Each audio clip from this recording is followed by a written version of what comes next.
তারা সরস্বতীর পূজা করে, আজকের যুগের কিছু মানুষ দুর্গার পূজা করে, আজকের যুগের কিছু মানুষ তারা কালীর পূজা করে, আল্লাহকে বাদ দিয়ে বিভিন্ন দেব দেবতার পূজা করে। যখনই কোনো মানুষ আল্লাহকে বাদ দিয়ে কোনো দেব দেবতাকে পূজা করলো, আল্লাহকে বাদ দিয়ে দুর্গার ইবাদত করলো, তখন দুর্গাকে বলা হয় তাগুত। আল্লাহকে বাদ দিয়ে সরস্বতীর ইবাদত করলো, সরস্বতীকে বলা হয় তাগুত। আল্লাহকে বাদ দিয়ে কালীর ইবাদত করলো, কালীকে বলা হয় তাগুত।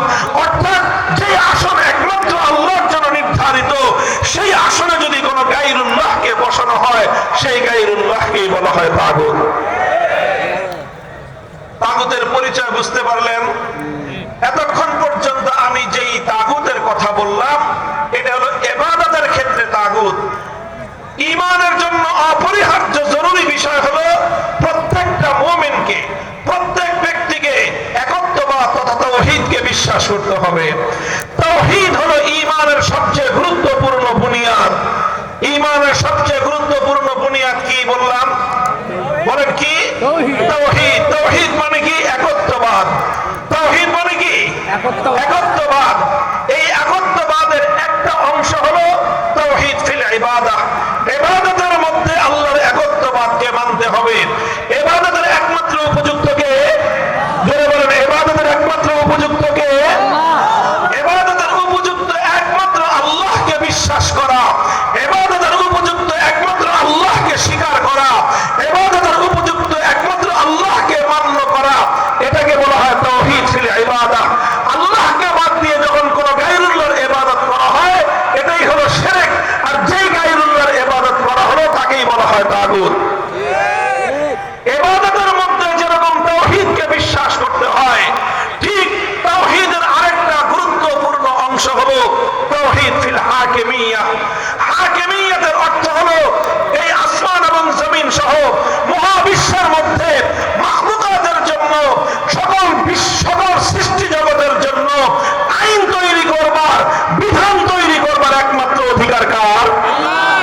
চিৎকার করে বলেন, এই মহাবিশ্বের মধ্যে আইন এবং বিধান তৈরি করবার চূড়ান্ত ক্ষমতা একমাত্র কার? এই মহাবিশ্বের মধ্যে ইবাদতের উপযুক্ত একমাত্র কে? ইবাদতের উপযুক্ত যেমন একমাত্র আল্লাহ, ঠিক তদ্রূপ মহাবিশ্বের মধ্যে আইন এবং বিধান তৈরি করবার একমাত্র অধিকার কার? একমাত্র অধিকার হলো আল্লাহর। ইবাদতের উপযুক্ত একমাত্র আল্লাহ, এটাকে বলা হয় তাওহীদ ফিল ইবাদাহ, ইবাদতের তাওহীদ।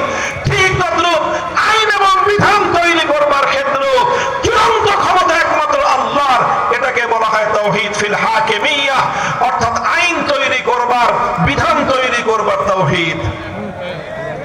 এবার আমি আপনাদেরকে জিজ্ঞাসা করি, কোন একজন মানুষ যদি আল্লাহর ইবাদত করে আবার দুর্গারও পূজা করে, লোকটা ঈমানদার না বেঈমান?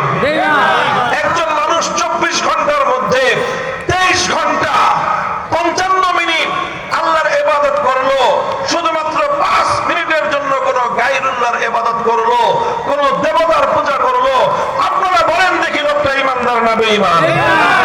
কারণ কি? সে তো 23 ঘন্টা 55 মিনিট অথবা 23 ঘন্টা 59 মিনিট সে একমাত্র আল্লাহর ইবাদত করলো, আর একটা মিনিট শুধুমাত্র আল্লাহকে বাদ দিয়ে কোনো গায়রুল্লাহর ইবাদত করলো। এরপরে কি লোকটা ঈমানদার থাকতে পারে? কেন থাকতে পারবে না? কারণ ঈমানের সঙ্গে কোনো শিরক গ্রহণযোগ্য হতে পারে না। মুহতারাম হাজিরিন, কথাটা এই জায়গায় একটু লক্ষ্য করে বুঝুন, একটু মনোযোগ দিয়ে বোঝার চেষ্টা করুন।